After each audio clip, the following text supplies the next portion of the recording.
madoka chiri mabiyangu tokutambira kunaudzo manhokodzo zuva rokugumisira mwedzi uno wachiwapfu taringitsa tikasongoridza tikaona kuti vanotimirira mudare reparamende kwedu uno kwamutoko palibe kana mubodzi anogoreketa kana chinhu zvinotorwadza mabiyangu.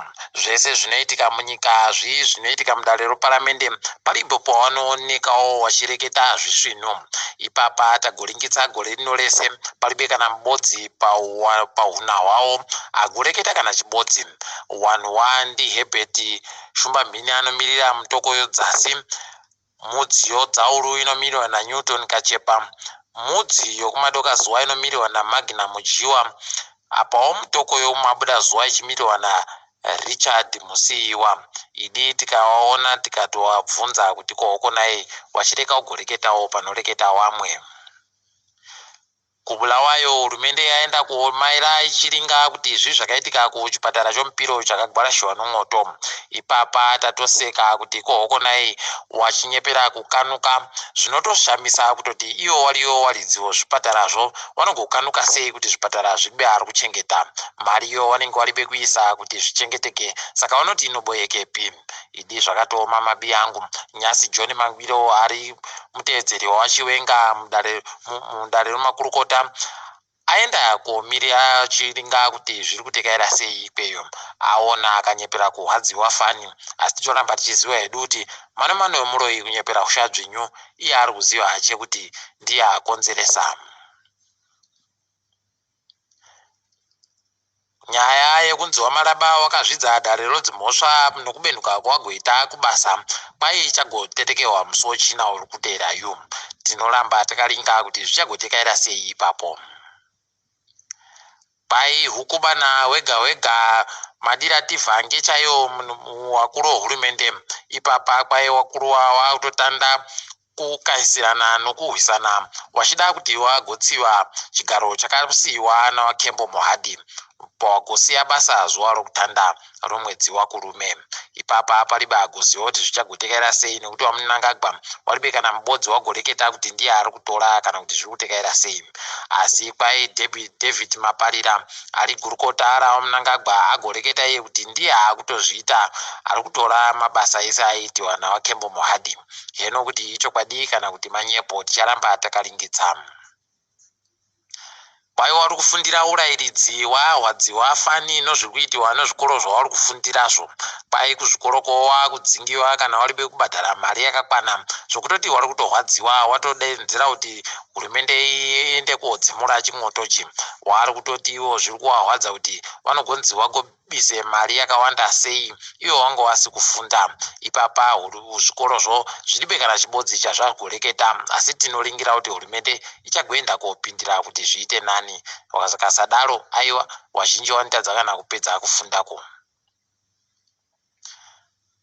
Kadzitape anosenzera New York Times Jeffrey Moyo kwai arambiwa bhero kubulawayo.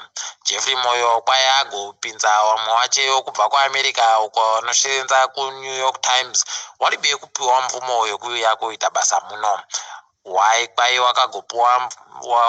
akagoaitira makadhi okunyepera okuti wagopuwa mvumo zvikabatiwa akabva asungiwa. Ipapa inogona kumunyudza nyaya iyi. Ticharamba takaringa kuti ikutekaidziwa sei.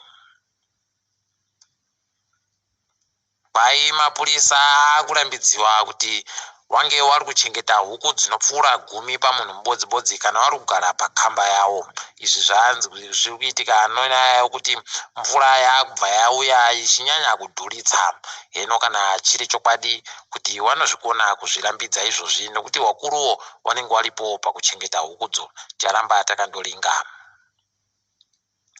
Tindori mumapurisamo kwai mapurisa agobata mbanje inorema tani ribodzi. Kwai kuno rumwe wairi wasungiwa apo wamboedza kutiza asi zvaramba. Toramba tichindoti wanhu wareke kugosekinya tukono warambe wachiteedzera zvinodiwa nomutemo. Kwai wakadanidziwa kudare reparamende wanga wari wamiriri wakavhotewa nevanhu wamwe wavo wagoda kutopfa nokufunga. Kwai nzerodzo dzakutoita kunge dzichataika nonhauyi. Idi zvinohwadza mabiyangu, asi tinoemba kuti wachagopora wagopona wagobenuka apo kare. nyika yedu iri kuhwadza mabiyangu kureketa kuno vanhu vangu vajaira kutenga zvinhu nomari yekuamerica vakuita kuchema idi kwai ipapa zvinhu zvese zvinomari yekuamerica zvakwidziwa nomutengo unosvika zvikamu 30 chaiwo kubva muzana idi palibe kanosara kambwa kamwaho. Titatamuke kuenda pasi rese. Kwai dare reparamende romuafrica rinonzi Pan African Parliament nyasi raita vanhu vanga vakunyirana watadza kumugwanana pabodzipo noni hawo yokuda kuisa watungamiri wavo. Zvinotohwadza mabiyangu kuti kana vanozviti ndo watungamiri wedare reparamende wachiita kudare zvinogotekaira sei.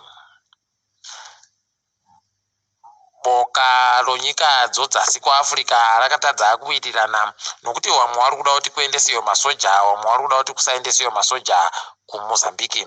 Ipapa zviri kutohwadza nokutoti vanhu ndo vari kuramba vachindofa vachindotisisiwa pavanogarapo. Idi zvakaoma mabiyangu. Pai nyika yomari yadzingiwa kuchikwata choECOWAS choricho nyika dzokumadokazuva kuAfrica. Pai izvi zvakonzerwa noyoko kutohwa kwakaitika masimba nomasoja kochipiri. Pai kokutandako wakati Poshi anohwilwa ba. Idi zvakatooma mabiyangu. Kune vanhu vanosvika 70 wakapfa kuNigeria apo chikepe chavo chakaita manyama mirenelongo. Zvakatohwadza mabiyangu kuti chakavhiringidzika pachabva chawafusira wese kuKebbi kuNigeria. Toramba chindoti wazorore murugare. WaChina wakufara kureketa kuno kwai wakukwanisa kugoita vana 3 pamhuri ibodzi. Wanga wambori pawana pamwana mubodzi wakamboenda pavaviri izvezvi wapa 3. Idi wakufara chaizvo. Pai Sundowns yagoti iyo yada kuti Pitso Musimane aibhadhare mari inoita zviuru zvomari yomuSouth Africa 700 nokuda kwekutizai kwaagoita pabasa pachepo. Idi pakanyangaritsa pakana chakuda chokuramba. Tiri ipapo todifamira pano kwanyasi. Ndini wenyu Mhanduwe Onhawu.